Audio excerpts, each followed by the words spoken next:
విఘ్నేశ్వర నమః. రామాయణాన్ని చెబుతుంది చలమలశెట్టి జానకీరాణి. రావణాసురుడు సీతాదేవిని తీసుకెళ్తున్నాడు. రథం మీద తీసుకెళ్ళిపోతూ ఉంటే ఒక చెట్టు మీద వృద్ధుడైన జటాయు పక్షు కూర్చొని ఉంది. ఎందుకంటే 60,000 సంవత్సరాలు అయిపోయినాయి. దానికి బాగా ముసలిదైపోయింది. తన దగ్గర ఎటువంటి అస్త్రాలు శస్త్రాలు రథాలు ఏమీ లేవు. కానీ రావణాసురుడు సీతాదేవిని తీసుకెళ్లడం చూసి తన శక్తినంతా కూడా తీసుకుని రావణాసురుడికి ఎదురెళ్ళింది. రావణ, నువ్వేం చేస్తున్నావు? శ్రీరామచంద్రమూర్తి భార్యనా నీవు పట్టుకెళ్తున్నావు? శ్రీరామచంద్రమూర్తి ఎవరనుకున్నావు? తండ్రి మాటకై అడవులకు వచ్చిన ధర్మాత్ముడు, తండ్రి మాట జవదాటిన వాడు, మహాపరాక్రమవంతుడు. అటువంటి అతని భార్యని నువ్వు చెరపడతావా? ఆ సీతమ్మ తల్లిని విడిచిపెట్టు. నువ్వు రాజు ఎట్లా అయ్యావు? నీకు దగ్గర ప్రజలు ఎలా పరిపాలిస్తున్నావు? ఆ ప్రజలు నువ్వు మంచివాడు అయితేనే వాళ్ళు మంచివాడు, నీ దారిలో నడుస్తారు. నీవు ఇటువంటి దుర్మార్గపు పనులు చేస్తుంటే, పరాయి అతని భార్యని నువ్వు చెరపడతంటే వాళ్ళు కూడా అటువంటి పనులే చేస్తారు కదా. యథా రాజా తథా ప్రజ అంటారు. రాజు అన్నవాడు మంచి ధర్మాన్ని నిర్వర్తించాలి. ముందు ఆవిడ్ని వదిలిపెట్టు అని గట్టిగా అరుస్తాం మొదలుపెట్టాడు. రావణాసురుడికి ఆ మాటలేమి చెవికెక్కలేదు, వెళ్ళిపోతున్నాడు.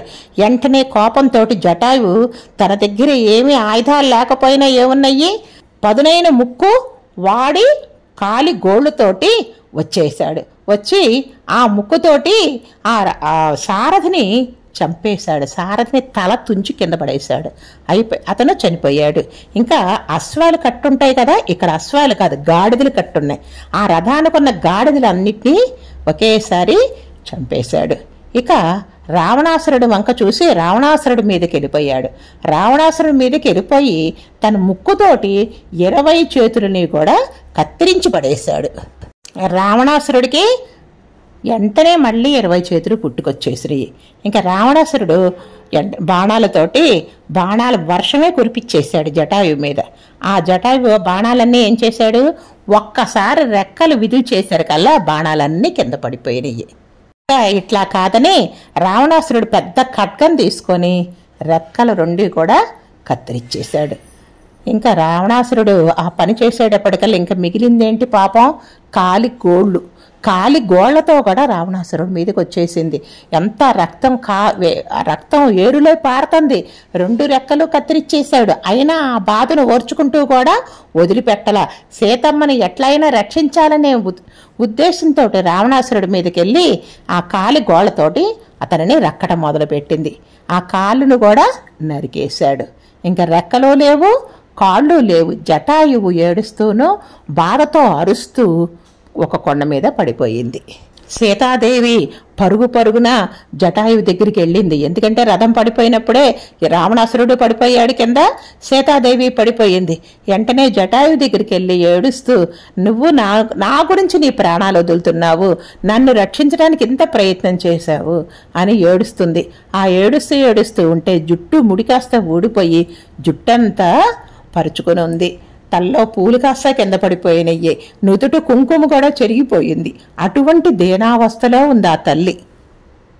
ఆ జటాయువుని పట్టుకొని బోరున ఏడ్చింది. నా గురించి నీ ప్రాణాలు కూడా లెక్క చేయకుండా ఆఖరికి ప్రాణాలు కూడా రావణాసురుడు తీసేశాడు.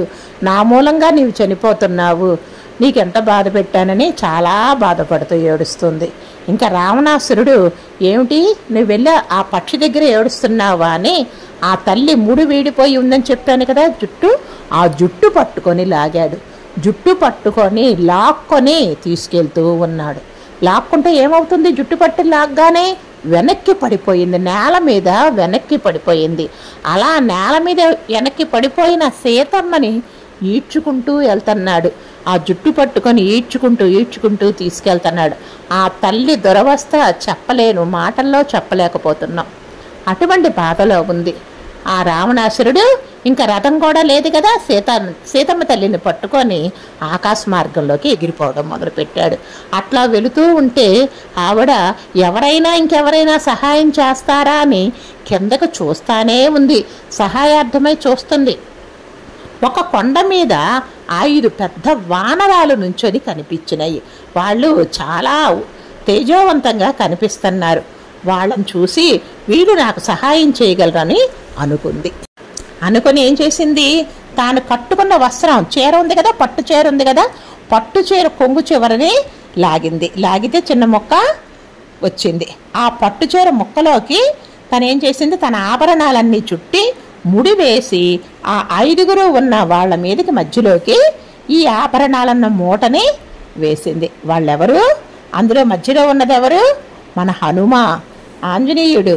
ఆ హనుమ చేతిలోకి అవి పడ్డాయి.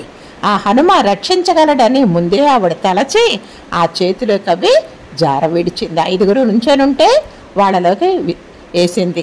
మరి ఇవన్నీ చేస్తున్నప్పుడు ఏదో సజ్ఞని వీళ్ళు ఎవరన్నా కనుక్కొని ఎవరో తీసుకెళ్ళిపోతున్నారు, నా భర్తకి ఎవరైనా వార్త అందించగలరు అనే చిన్న ఆశతోటే ఆ పని చేసింది.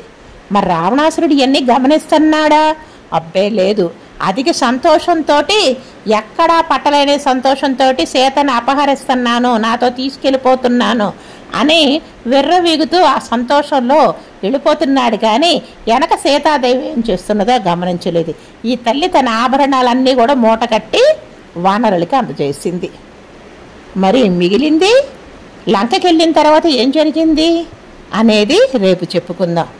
జై శ్రీరామ్. శ్రీరామనవమి శుభాకాంక్షలు.